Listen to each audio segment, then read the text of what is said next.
The Senzo Meyiwa murder trial resumes in the High Court in Pretoria today, and a new witness is expected to take to the stand. Just last week, Meyiwa's childhood friend, Twala, wrapped up his testimony, and Twala was present when the Bafana captain was shot. Statements from Kelly Khumalo and his sister, Zandile Khumalo, have also featured during proceedings. But our reporter, eNCA's Moloko Moloto, is in Pretoria right now and joins us to give us an update in terms of what happened last week when Thokozisi, of course, wrapped up testimony, but also what to expect this morning. And colleague, a very warm good morning to you. I think before we get into what's expected today, it's only fair to give our viewers this context in terms of where exactly Thokozisi Twala left off and wrapped up his testimony. I understand a couple of contradictions in terms of statements from those who were present in the house at the time Senzo was shot and to those who were not. Good morning, Rahadi Tumelo Mototwane. Yes, the trial resumes today. It wrapped up last week on Friday, or the testimony by Thokozisi Twala was wrapped up last Friday, and he still insists that there were intruders, two of them, who had managed to get into the house, one wielding a gun and the other one with a knife, insisting that they demanded cell phones and money.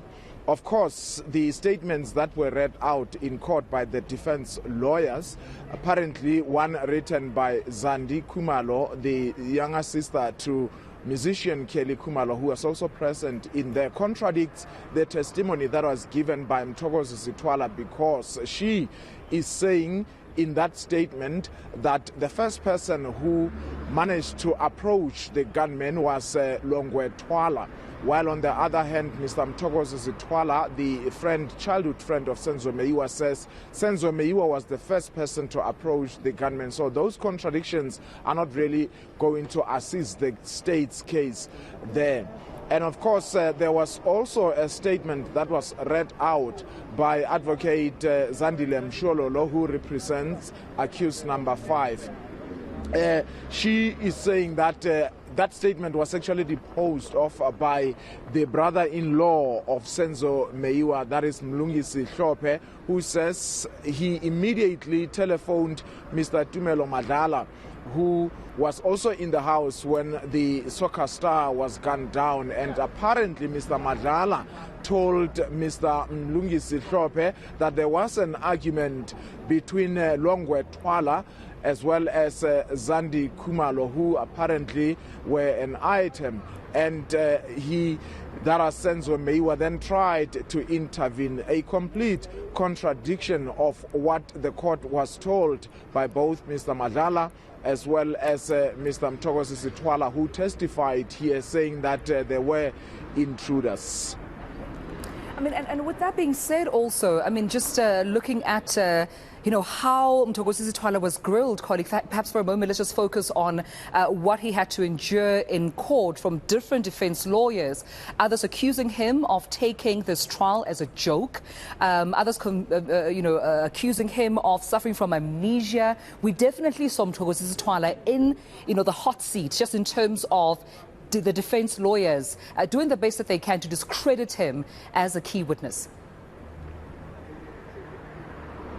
Well, generally, there were some questions that Mr. Thokozisi Twala would not respond to. And he would say that I do not remember. And his argument was generally that this is an incident that happened many years back, but also because it was in a situation of robbery, he wouldn't really be focusing on the time to check, for instance, how long it took for the intruders to start shooting, how long it took for them to call an ambulance, and all those details. And the defense was obviously accusing him of selective memory, because in some instances he would recall some of the details, exactly what he did.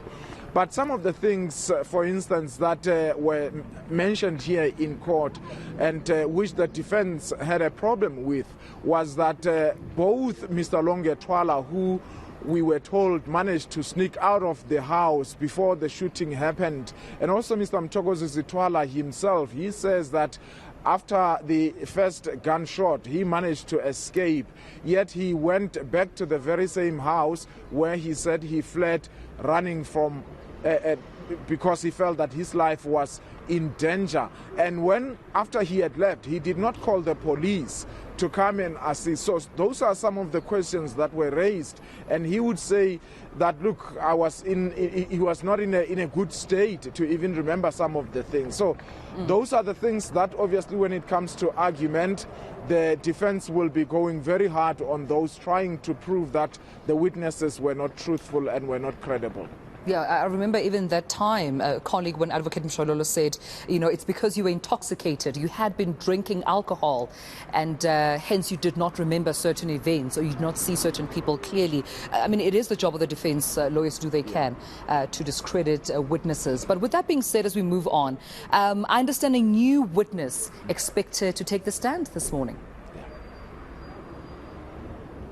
Absolutely, as we now know that Mr. Mthokozi Sitwala wrapped up his testimony on Friday. The trial resumes today. We are not permitted to announce who the next witness is, and the NPA also is not prepared to tell us that, but we can always speculate, considering the fact that already the defense lawyers announced in court that when Zandi Khumalo is called to testify, she will contradict certain testimony that's been mentioned or already that the other witnesses have already testified about. So that already gives you an idea on some of the people who are on the witness list. There was also a statement that's been made by Kelly Khumalo herself, and we understand that the defense lawyers were also saying that at some point she will be called to testify. But also the brother-in-law of the late Senzo Meyiwa, he deposed a statement, so the expectation is that at some point he will be called. Up to so far, we know that at least 4 witnesses for the state have already testified. 2 of those police officers and the other 2 are part of the 6 people who were present inside the Khumalo house when Mr. Senzo Meyiwa was killed. So 2 of those have already testified, Mr. Tumelo Madlala and Mr. Mthokozi Sitwala, who is not related, by the way, to Longwe Twala. And the expectation is that at some point the others, Zandi Khumalo, Kelly Khumalo, but also Longwe Twala, as well as the mother of the Khumalo sisters, chances are that at some point they may be called today. We are only likely to know who is the witness who will take to the witness stand when we get inside the courtroom. Yeah, as I close off, of course, our conversation, colleague, I just want to point out to this cryptic tweet that Zandile Khumalo also made. Not sure if she was referencing the court appearance or not, but a lot of speculation as to could that be alluded to that. She said this in a quote, colleague, "Ngiskas too much. Maungbona make a wish. Angithi I'm a shooting star. Late lunch with my fave. Sanbona ne Gauteng. Isikhathi sfikile. God's timing is everything. Asihlangane khona. But kuke konke okwenzakalayo. This coming week, a lesson will be taught and it will be learnt as well. Just loosely translated that let's meet there. God's timing is everything, but in everything that is about to happen this coming week, a lesson will be taught and it will be learned. Not sure if she is alluding to the fact that she will be appearing in court this week or not, but it is a cryptic tweet that she sent out that has a lot of people in South Africa speculating as to whether she is hinting that she might be the next witness. We'll have to wait and see for that confirmation when court starts. But thank you so much, Moloko Moloto, our eNCA reporter who's out at the High Court in Pretoria, following through with the Senzo Meyiwa murder trial.